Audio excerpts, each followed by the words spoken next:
కేంద్రంలోని మోడీ సర్కార్ హ్యాట్రిక్ విజయంపై కన్నేసింది. ఈసారి 400 సీట్లలో గెలుపు లక్ష్యంగా ఫిక్స్ చేసింది.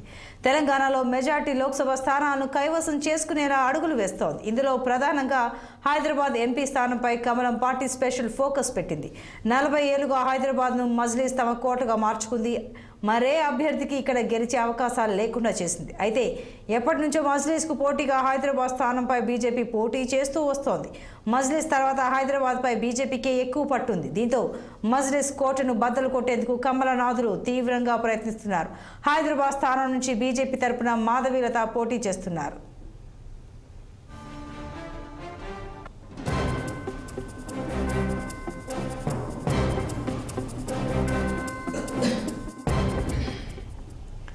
హైదరాబాద్ నియోజకవర్గం అంటే మజ్లిస్కు తిరుగులేని లోక్సభ స్థానం. ఎంఐఎం అధినేత అసదుద్దీన్ ఓవైసీ కుటుంబానికి కంచుకోట. అయితే ఈ పార్లమెంటు ఎన్నికల్లో అసదుద్దీన్కు చెక్ పెట్టాలని బీజేపీ విశ్వ ప్రయత్నాలు చేస్తోంది. ఎదురులేని నేతగా ఓవైసీని గట్టి దెబ్బ కొట్టాలన్నది బీజేపీ ప్లాన్. అందుకే ఈసారి అసద్ను ఓడించాలని నారీ శక్తిని రంగంలోకి దింపింది. ఇప్పటికే 2-3 సార్లు బీజేపీ అభ్యర్థి ఇక్కడ 2వ స్థానం దక్కించుకున్నారు. దీంతో ఈ ఎన్నికల్లో ఎలాగైనా సరే అసదుద్దీన్ను ఓడించాల్సిందేనని అన్ని విధాలుగా సరైన వ్యక్తిగా ఉన్న మాధవీలతను బీజేపీ బరిలోకి దింపింది.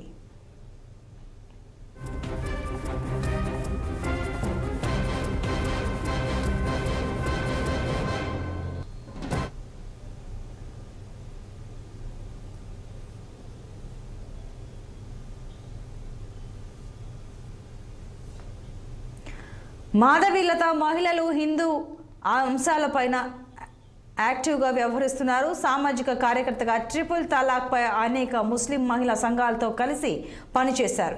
ఎంపీ అసదుద్దీన్ ఓవైసీపై కౌంటర్గా ఇచ్చిన పలు ఇంటర్వ్యూలతో ఆమె పాపులర్ అయ్యారు. బీజేపీ ప్రతినిధిగా అసదుద్దీన్ విధానాలను తనదైన శైలిలో వ్యతిరేకించడంతో పార్టీ అధిష్టానం దృష్టిలో పడ్డారు.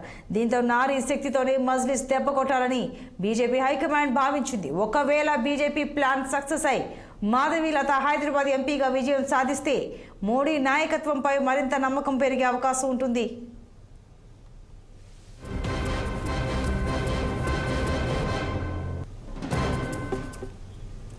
ఇక ఇదే అంశంపై మరింత సమాచారం మా ప్రతినిధి మాధవి అందిస్తారు. మాధవి, చెప్పండి, హైదరాబాద్ నియోజకవర్గంలో అయితే అసదుద్దీన్ కంచుకోట ఉందో, అంటే అసదుద్దీన్కి పోటీగా ఈసారి మాధవీలతను దింపుతున్నట్టు తెలుస్తోంది. అసలు ఏం జరగబోతుంది, వివరాలేంటి?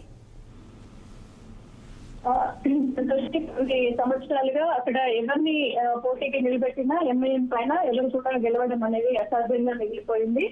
సో ఒక రాజాసింగ్ మాత్రమే బీజేపీ నుండి ఎప్పుడు అక్కడ తనదైన శైలిలో గెలుస్తూ ఉంటారు.